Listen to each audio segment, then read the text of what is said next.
Hello everyone, welcome to sociology for you. पिछले video के अंदर हमने कार्ल मार्क्स के हिस्टोरिकल मटेरियलिज्म के कॉन्सेप्ट के बारे में समझा था। आज मैं कार्ल मार्क्स का एक और बड़ा ही डिफरेंट कॉन्सेप्ट लेके आपके साथ उसके ऊपर बात करने वाला हूं। मुझे उम्मीद है कि आपको समझ में भी आएगा और अच्छा भी लगेगा। बहुत टाइम से और whenever we meet someone हम अक्सर ही बातों बातों में ये समझने की कोशिश करते हैं कि क्या इंसान का अपने काम में मन लगा है या नहीं लगा है। वी फाइंड समटाइम्स पीपल से कि मैं सेटिस्फाइड नहीं हूँ। कई बार तो पीपल गो ऑन सेइंग कि मैं अपनी जिंदगी से सेटिस्फाइड नहीं हूँ। और ऐसे विचार आपके भी कभी ना कभी रहे होंगे या आपने किसी ना किसी से ऐसी बातें सुनी जरूर होंगी। तो कार्ल मार्क्स ने एक बहुत ही गहरा कॉन्सेप्ट जिसका नाम एलियनेशन है, उसके अंदर इस टॉपिक के ऊपर बहुत गहराई से बात की है। कार्ल मार्क्स ने एलियनेशन के बारे में अपने work the economic and philosophic manuscripts जो 1844 में उन्होंने लिखा था, उसके अंदर इस टॉपिक के बारे में बहुत अच्छे से बात की है। अब एलियनेशन का मतलब क्या है? कार्ल मार्क्स कहते हैं कि एलियनेशन का मतलब है जब इंसान पावरलेस फील करता है, टोटली डिससेटिस्फाइड फील करता है, अनफुलफिलिंग फील करता है, जो अक्सर ही हम सब लोग भी अपनी जिंदगी के अंदर कभी ना कभी जरूर फील करते हैं। और कार्ल मार्क्स का कहना है कि ये सारा जो इस फीलिंग का प्रोसेस है, ये शुरू होता है हमारे आज के काम करने के तरीके से। इसके कारण हम ऐसे फील करते हैं। ये कोई ऐसे जज्बात नहीं है जो मोमेंटेरली आ रहे हैं। कार्ल मार्क्स का कहना है कि अगर समाज कैपिटलिज्म की दिशा में लगातार बढ़ता रहा तो सब लोगों को, जो भी लोग काम करते हैं, किसी भी प्रकार का काम करते हैं, वो सब लोग इस फीलिंग से ग्रस्त हो जाएंगे और समाज के अंदर एक डिससेटिस्फाइड सोसाइटी आपको नजर में आएगी। तो लोग डिससेटिस्फाइड हो जाएंगे। अब कहने का मतलब क्या है? और कई बार मैं अपने आसपास देखता हूँ, सोसाइटी में देखता हूँ, और अक्सर ही मुझे लगता है कि ये बात कार्ल मार्क्स की बिल्कुल सही है। More and more people are getting dissatisfied, lonely, powerless these days. अब ये सब कुछ क्यों हो रहा है और कार्ल मार्क्स के अंदर क्या कहते हैं, जानने की कोशिश करते हैं।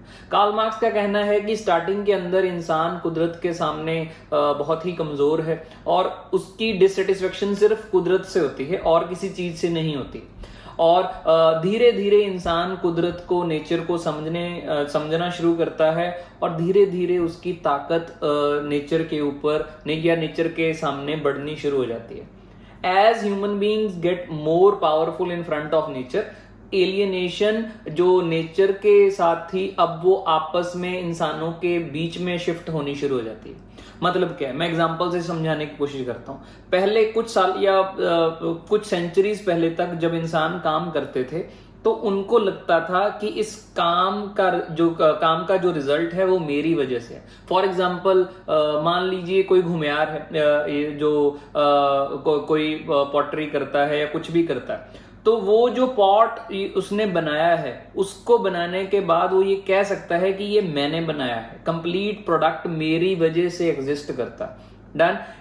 इसी प्रकार और बहुत सारी चीजें जो भी इंसान करते थे। कोई कारपेंटर है, उसने कोई दीवान बनाया है, बेड बनाया है, तो he could say the product exist because of me. तो ये उनके लिए एक सेटिस्फाइंग चीज थी। उनको लगता था कि उन्होंने कुछ क्रिएटिव काम किया है and this creativity resulted in the feeling of satisfaction. लेकिन कार्ल मार्क्स का कहना है कि आज इंडस्ट्रियल प्रोसेसेस की वजह से, मशीन मेड गुड्स की वजह से लोग ये कह नहीं सकते कि ये प्रोडक्ट मेरी वजह से एग्जिस्ट करता है। ऑन द कॉन्ट्ररी, उनको ये एहसास होता है कि इस प्रोडक्ट की वजह से मैं एग्जिस्ट करता हूं। फॉर एग्जाम्पल से कार बन रही है असेंबली लाइन के ऊपर।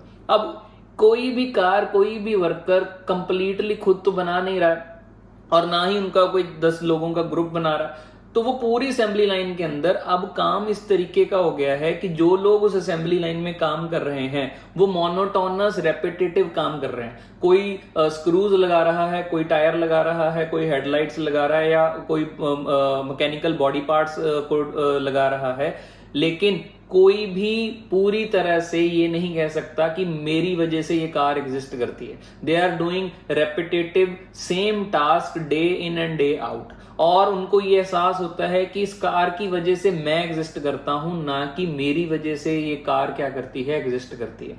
अब कार्ल मार्क्स ने कहा है कि एलियनेशन सिर्फ चीजों से नहीं है, पूरे प्रोसेस से भी है। फाइनली जैसे मैंने एग्जांपल में बताया कि प्रोसेस, क्योंकि उसके अंदर रेपिटेटिव टास्क हैं तो काम करने के तरीके से लोग डिससेटिस्फाइड हो जाते हैं। प्रोडक्ट, क्योंकि उनका खुद का क्रिएटिव पोटेंशियल निकल के नहीं आ रहा तो प्रोडक्ट से वो डिससेटिस्फाइड हो जाते हैं। फाइनली बाकी वर्कर्स से, जिनके साथ वो काम कर रहे हैं उस सेटिंग के अंदर, बाकी लोगों के साथ भी उनका जो तालमेल है, कनेक्शन है, रिलेशनशिप है, टूट जाता है। क्यों? क्योंकि आज के सिस्टम के अंदर workers are competing with each other, they are trying to become better than each other and ultimately उनका आपस में नाता भी टूट जाता है। और कार्ल मार्क्स का कहना है कि इस तरीके का लोनली वर्क एटमॉस्फेयर, इस तरीके का अनफुलफिलिंग वर्क जिससे लोगों को फुलफिल्ड फील नहीं होता है, और अगर ये समाज में बढ़ता जाएगा, रेपिटेटिव टास्क, मोनोटोनस टास्क जिसके अंदर क्रिएटिविटी एग्जिस्ट नहीं करती है, इस वजह से समाज के अंदर लोग और भी डिससेटिस्फाइड होते जाएंगे, या आप कह सकते हो एलियनेट होते जाएंगे। और आज ये चीज हमें दिख भी रही है कि जिन जिन जॉब्स के अंदर जिन लोगों के काम कुछ इस तरीके के हैं, उनके अंदर डिससेटिस्फेक्शन का रेट काफी क्या हो गया, ज्यादा हो गया। So what is way ahead? Karl Marx की इस बात से हम क्या सीख सकते हैं? कार्ल मार्क्स एक बात करता है क्रिएटिव ह्यूमनिज्म की। वो बात करता है कि हर इंसान को काम ऐसा करना चाहिए जिससे उसकी सेटिस्फेक्शन जुड़ी हो। तो कोई भी क्रिएटिव काम, अब बहुत लोग कहेंगे कि पैसा कमाना है, जो काम मिलेगा वही करेंगे हम सब अपने, अब बहुत सारे लोग तो कहते हैं काम ही वो करना चाहिए जो आपको खुशी देता है। लेकिन इकोनॉमिक कंडीशंस को समझते हुए हम ये जरूर सोच सकते हैं कि हर दिन कोई ना कोई चीज आप ऐसी जरूर करें जिससे आपकी क्रिएटिविटी जो है सामने आ रही है। और अज्यूमिंगली आर्टिफिशियल इंटेलिजेंस के आने से रेपिटेटिव और मोनोटोनस टास्क जो हैं इंसान के काम से निकल रही हैं, लेकिन और अच्छी बात है निकल रही हैं, लेकिन पोटेंशियल है कि इंसान जब ये काम नहीं करेंगे, they have potential to do something creative.